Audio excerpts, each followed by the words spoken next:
The dawn crept over the horizon, bathing our camp in soft, golden light that filtered through the thin canvas of the tent. I sat cross-legged before the ancient map, the centerpiece of this endless pursuit, my eyes tracing the delicate, living lines that continued to shift with a slow, deliberate rhythm. The map pulsed faintly as if breathing, and with every subtle redraw it whispered secrets of places yet unseen and dangers yet unknown. The very air around it seemed to hum with quiet anticipation, a fragile promise of new paths and new truths waiting to be uncovered. My fingers hovered just above its surface, reluctant to break the spell.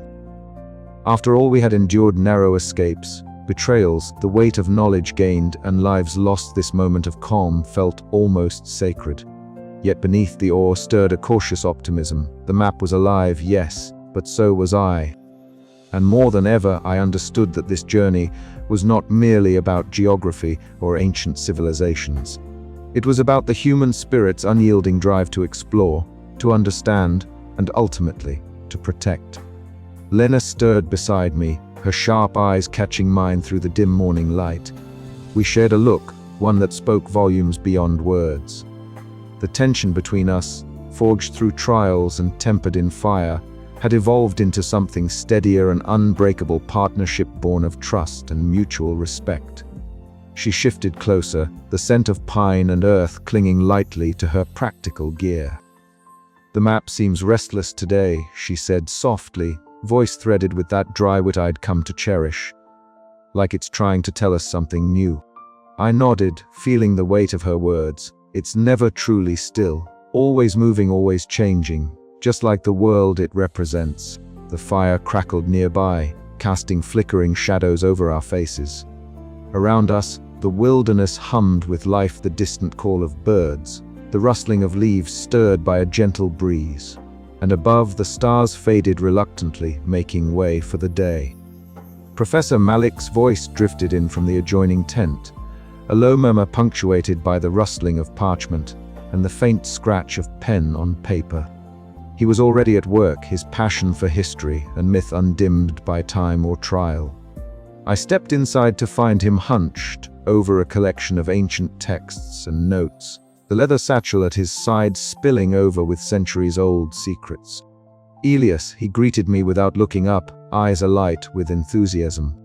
The latest inscriptions correspond to a constellation pattern that aligns with the map's newest transformation.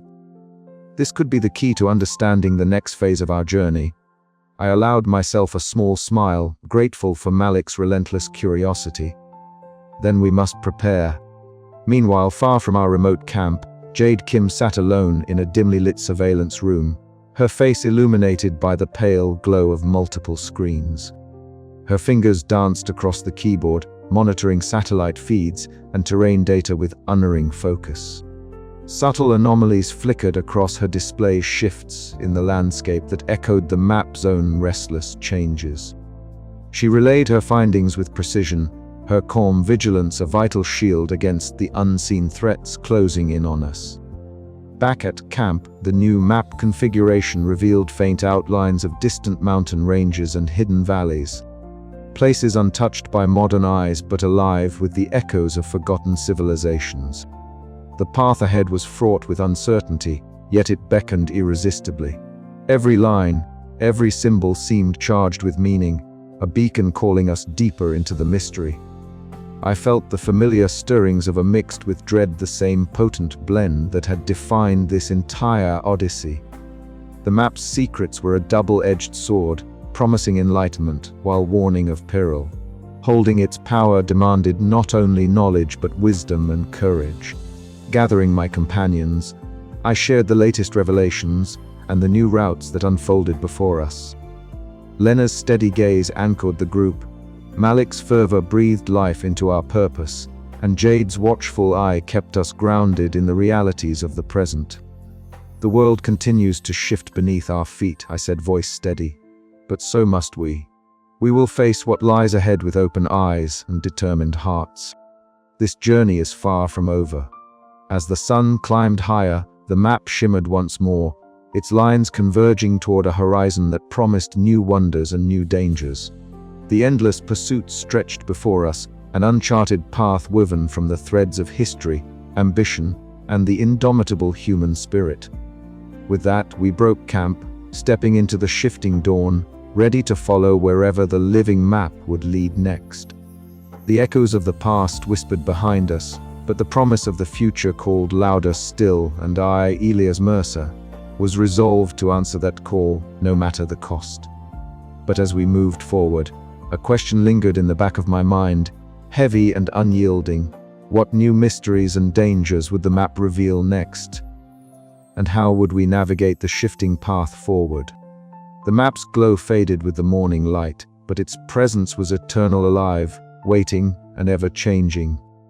And so was our quest, an endless pursuit carved into the very fabric of the world and our souls. The night had settled with a quiet hush over the camp, the stars stretching endlessly above like scattered jewels on a velvet cloth.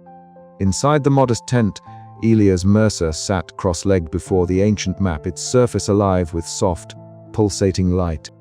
The lines and symbols shifted slowly, redrawing themselves with a rhythm that matched the steady beat of Elias's own heart. Dawn was still hours away, but the map seemed to anticipate the coming light, its subtle glow growing brighter, casting flickering shadows that danced across Elias's weathered face. For a long moment, he simply watched, mesmerized by the living cartography that had become both his compass and his curse. This was no ordinary map. It was a repository of secrets older than any written history, a testament to worlds lost and stories forgotten. Yet with that knowledge came a burden heavier than any pack he had ever carried. Elias's fingers hovered just above the map's surface, reluctant to touch, as if physical contact might unlock a floodgate of consequences too great to bear. He thought back to the countless steps that had led him here, the dusty auction where he discovered the map, the shifting landscapes that tested his every skill, the alliances forged and broken, the betrayals that had seared trust into scars. And now, standing at the cusp of understanding, he faced a choice that transcended geography or history. What did it mean to hold such power? To guard knowledge that could reshape nations, redraw borders, or ignite conflicts? The map was a living testament to the fluidity of the world, its landscapes, its histories, and its futures all entwined in an endless dance. To exploit it would be to invite calamity. To hide it away could mean forsaking the chance to illuminate truths long buried. A sudden rustle at the tent's entrance drew Elias from his reverie. Lena Dawes stepped inside, her athletic frame silhouetted against the dim glow from the campfire outside. Her sharp eyes met his, unflinching yet laced with a concern that spoke louder than words. "Still awake," she said softly, pulling a worn jacket tighter around her shoulders against the night's chill. "The map doesn't sleep," Elias replied, managing a faint smile. "Nor can I," she moved closer, settling on a low crate beside him. "You know the cost of this, Elias, not just to you, but to everyone who gets near it." He nodded, eyes returning to the map where the lines now formed intricate patterns, like veins of light coursing through the parchment. "I can't pretend it's just another artifact. It's a responsibility, a burden. And if I don't guard it, someone else will, someone who won't hesitate to use it for war or domination." Lena's gaze softened. "We all carry burdens. But guarding something this powerful, it could consume you." Elias's voice was steady. "Then I'll carry it, because if not me, then who?" Their conversation lingered in the air, a fragile thread of trust woven through the quiet night. Later, by the flickering light of a lantern, Professor Harun Malik sat hunched over a spread of ancient texts and sketches. His graying beard cast shadows over creased pages, and his eyes, bright with both hope and apprehension, traced the faded characters with reverence. "The warnings are clear," he murmured, as if speaking into the past itself. "This map is not merely a guide. It is a guardian of balance, fragile and perilous." Elias joined him, their shared understanding a silent pact that knowledge without wisdom was a dangerous thing. "It's why I must protect it," Elias said. "Not to hoard its secrets, but to ensure they are never twisted." Professor Malik sighed, nodding slowly, a noble cause, but one that demands vigilance and sacrifice. As the first light of dawn spilled into the tent, Elias found himself alone with a journal and a steady hand. He took up his pen, the ink flowing like a river of thoughts onto the blank page. His words were a solemn vow to shield the map's secrets, to bear the weight of its legacy, and to stand as its guardian against the endless tides of greed and ambition. The map's lines shimmered softly, reflecting the resolve in Elias's eyes. The journey was far from over. The lands would continue to shift, the civilizations would whisper their ancient tales, and the pursuit of truth would stretch beyond horizons yet unseen.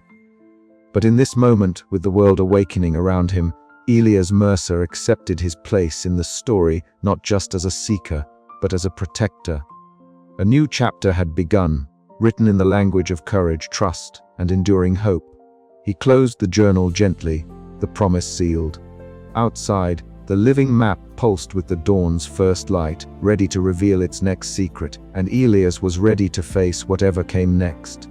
The wind swept across the cliff's edge with a force that seemed to carry the weight of the world's shifting history itself.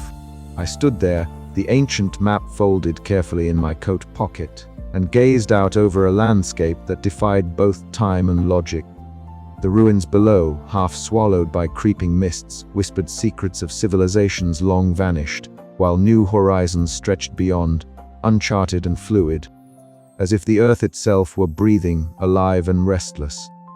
It was moments like these that crystallized the paradox of our quest, the awe-inspiring beauty and mystery of discovery shadowed by the dread of what might be lost or destroyed along the way. The map, ever-changing, never static, was both our guide and our greatest challenge. Each dawn it revealed new paths, new riddles, new dangers.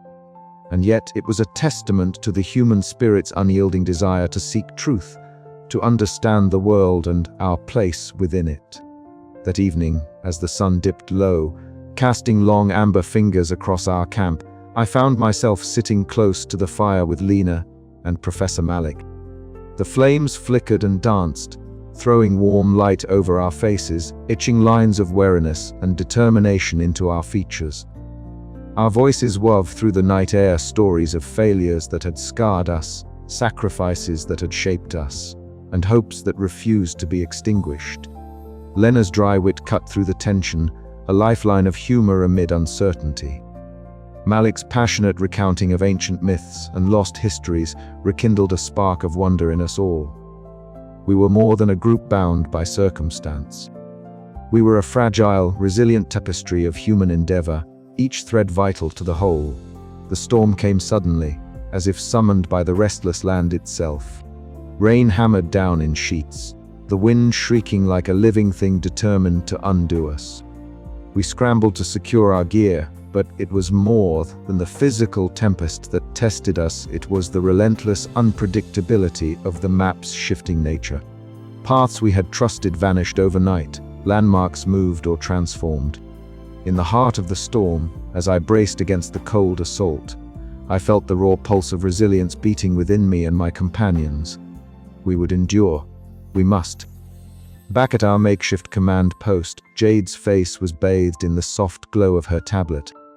Her fingers danced across the screen, passing satellite feeds, intercepted communications, and data streams. She was our bridge between ancient mystery and cutting-edge technology, a reminder that the human spirit adapts as much as it endures. Her voice, calm but urgent, relayed warnings and opportunities alike, allowing us to navigate not only the treacherous terrain but the ever-present shadow of General Cross's forces. In these moments, I realized that our journey was not just about the map or the lost civilizations it led us to. It was a testament to what humanity could withstand and achieve when faced with the unknown. The fragile balance of discovery and destruction, trust and betrayal, fear and hope all played out in every step we took. As night deepened and the storm passed, I looked around at the faces illuminated by the dying firelight, each marked by trials yet shining with determination. We were not perfect. We were flawed, cautious, sometimes fearful. But above all, we were resilient. The map's endless pursuit was more than a quest for the mythical origin of the world. It was a journey into the depths of the human spirit itself.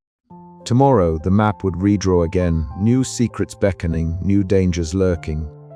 But tonight, we held fast to the certainty that no matter how the world shifted, the flame of hope and the drive for truth would endure. And as I closed my journal, the words of my lost mentor echoed in my mind: it is not the map that defines us, but the courage to follow where it leads.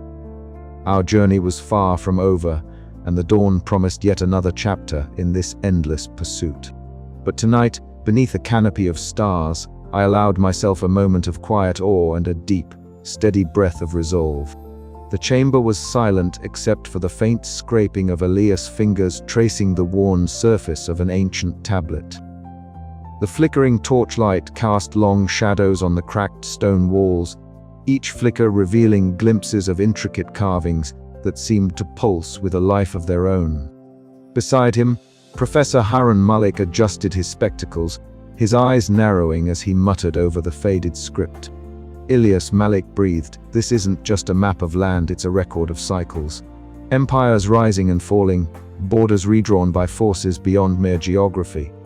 I leaned closer, the weight of the professor's words settling like a stone in my chest.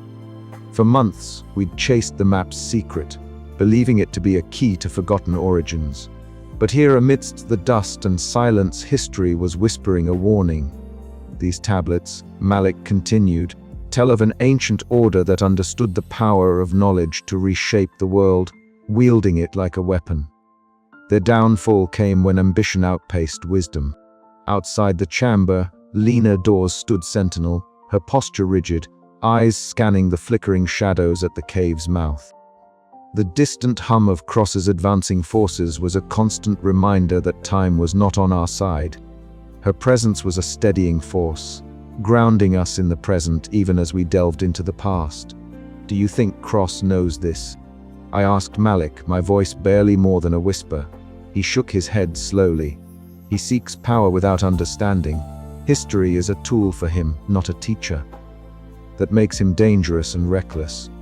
A sudden breeze swept through the chamber, stirring the ancient dust and carrying with it a faint, metallic scent.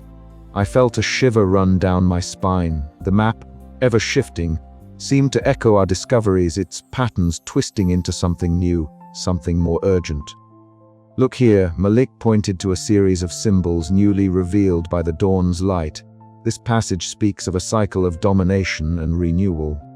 It warns that those who try to force the natural order will bring ruin upon themselves." The irony was palpable. Cross, with his paramilitary might, sought to seize control of the map's power, to redraw the world's borders through sheer force. Yet, the very history inscribed here suggested that such attempts were doomed to failure. I closed my eyes and pictured the shifting lands outside the unstable terrain, the lost cities, the paths that only revealed themselves with the rising sun. The world was alive, breathing, resisting control. "We must find a way to use this," I said, determination hardening my voice. "If history teaches us anything, it's that knowledge alone isn't enough. We need to outthink Cross, anticipate his moves before he makes them." Malik nodded in agreement, his usual absent-minded demeanor replaced by a sharp focus. "And that means understanding not just the map, but the ambitions driving those who seek it." As the first light of dawn crept into the chamber, the map on my desk shimmered, its lines redrawing into new configurations. The ancient scripts and modern threats were entwined, a complex dance of past and present, history and ambition. Lena returned to our side, her eyes reflecting the cold light. "We don't have much time," she warned. "Cross's forces are mobilizing." Together, we stepped out into the shifting landscape. The air was crisp, the scent of earth and stone mingling with the distant echo of conflict. Behind us, the secrets we'd uncovered weighed heavily, binding us to a destiny forged long before us. The world was changing, its history alive beneath our feet. And we were caught in the fragile balance between preservation and destruction, knowledge and power. With each step forward, I felt the pull of the map's living heart, guiding us into a future shaped by the echoes of a turbulent past. The question lingering in my mind was simple, yet profound. Could we break the cycle before it consumed us all? The answer, I knew, would define not only our fate, but the fate of the world itself. And as the sun rose higher, painting the shifting lands in hues of gold and shadow, I steeled myself for the battles ahead, both against the forces of ambition and the secrets buried deep within the Earth's ancient heart. This was not merely a journey of discovery. It was a test of our resilience, our wisdom, and our courage in the face of a history that refused to be forgotten. The past was speaking. Now it was up to us to listen and to act. The first light of dawn seeped through the cracked window panes of our makeshift camp, casting long shadows that danced upon the weathered walls. I sat cross-legged on the wooden floor, the ancient map unfurled before me, its surface alive with a subtle, almost imperceptible shimmer. Every morning, as sure as the sun rose, the map redrew itself. Lines shifted, symbols morphed, and new pathways carved themselves across its parchment skin, defying the rigid certainties I once believed maps should possess. I traced a trembling finger over the newly revealed contours, the soft glow of the map illuminating my tired face.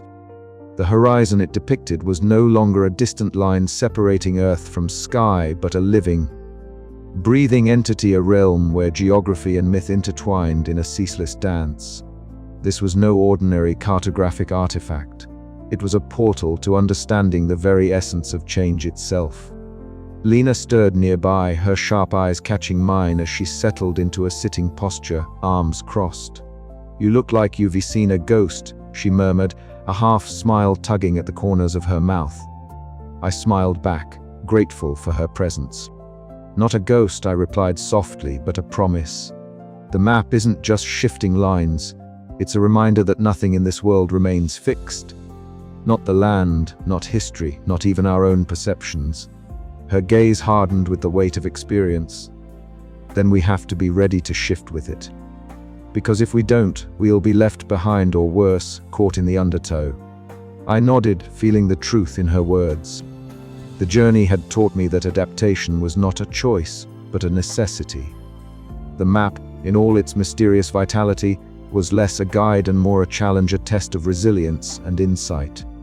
Professor Harun Malik joined us soon after, his gait slower but no less purposeful. The eccentric archaeologist carried with him the scent of old parchment and earth, a walking repository of forgotten lore. He unfurled a battered tome, its margins scrawled with decades of notes and theories. "Look here," he said, pointing to a series of symbols that mirrored those dancing across the map's surface. "These markings are not merely decorative. They speak of cycles of creation and destruction, of beginnings that bleed into ends and new dawns that rise from twilight." I leaned closer, absorbing his words. Malik's passion was infectious, but beneath it lay a vulnerability born of years, chasing shadows of truth that seemed to slip further away with each discovery. "So," I mused aloud, "the map itself embodies this cycle, a living testament to the world's endless evolution." "Precisely," Malik affirmed. "To understand it is to embrace uncertainty, to walk the edge of knowledge where fact bleeds into myth."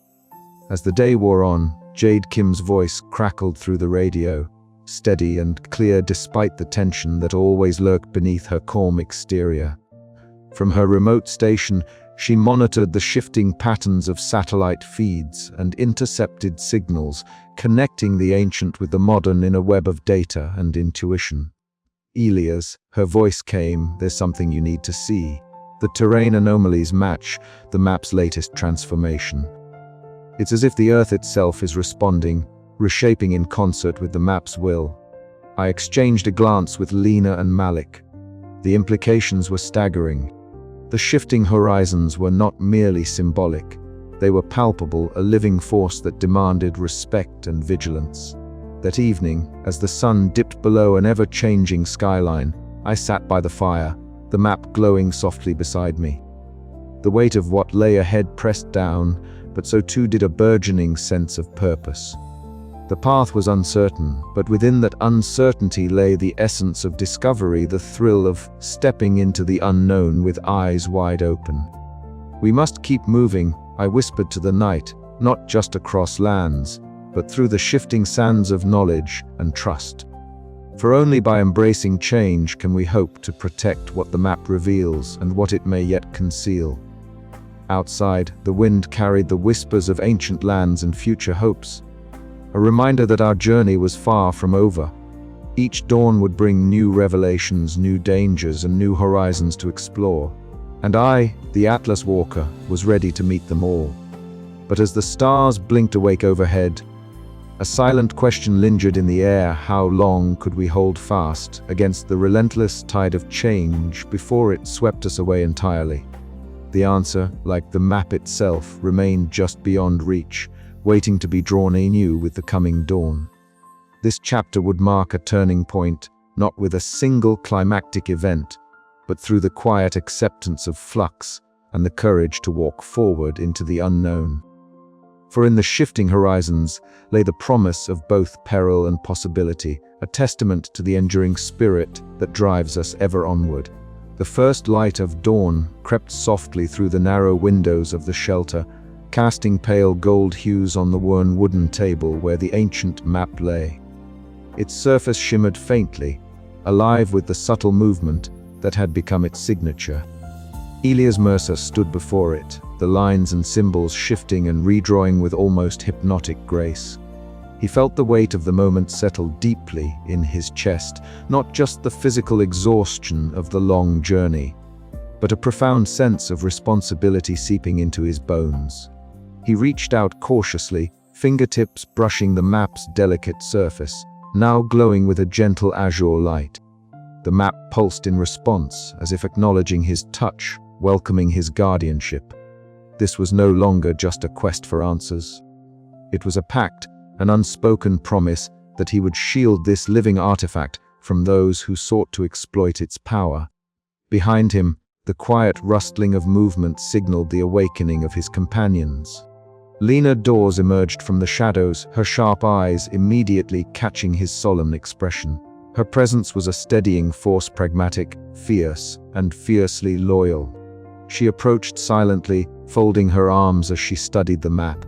"It's changed again," she remarked, her voice low but steady. Elias nodded, turning to face her fully.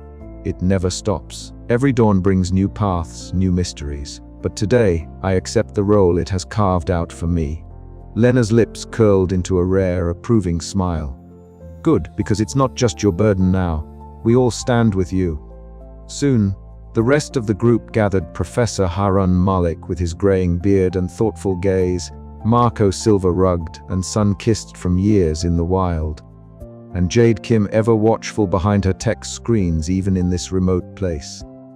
Around the campfire that evening, their voices mingled with the crackling flames as stories surfaced, tales of past struggles, narrow escapes, and the moments that had defined their journey. The laughter was tinged with the bittersweet knowledge of sacrifices made, but it was also a celebration of survival and shared purpose. Elias listened, absorbing the warmth of companionship that had become his anchor. He realized that guardianship was not merely about protection and vigilance. It was about trust in those who stood beside him, and in the fragile hope that knowledge, when wielded wisely, could illuminate rather than destroy. As night deepened, Elias returned his gaze to the map. The intricate patterns shifted again, revealing faint, almost ethereal pathways that suggested secrets still buried beneath the surface of the world. He traced them slowly, feeling the familiar blend of awe and dread that had accompanied every step of this odyssey. The map was a living puzzle, its nature mutable and elusive, but now it was his charge. Before retiring for the night, Elias stepped outside to the rocky outcrop overlooking the vast, shifting landscape. The wind tugged gently at his hair, carrying the scent of earth and distant rain. The horizon blazed with the first blush of sunrise, painting the sky with streaks of amber and rose. Below, the land shifted subtly, as if breathing beneath the touch of the new day. He stood there, a solitary silhouette against the awakening world, embracing the solemn responsibility that lay ahead. The endless pursuit of knowledge and the protection of the map's secrets were intertwined paths. He was now ready to walk as the guardian of a living legacy. His journey was far from over, but as the dawn promised new challenges, it also whispered of hope, resilience, and the enduring human spirit that had carried him this far. Elias turned back toward the shelter, the map's glow faintly lighting his way. Tomorrow the world would shift again, and so would he. With a final glance at the horizon, he whispered to himself, "I am ready." And with that, the living map pulsed once more, its lines weaving the next chapter of an unending story.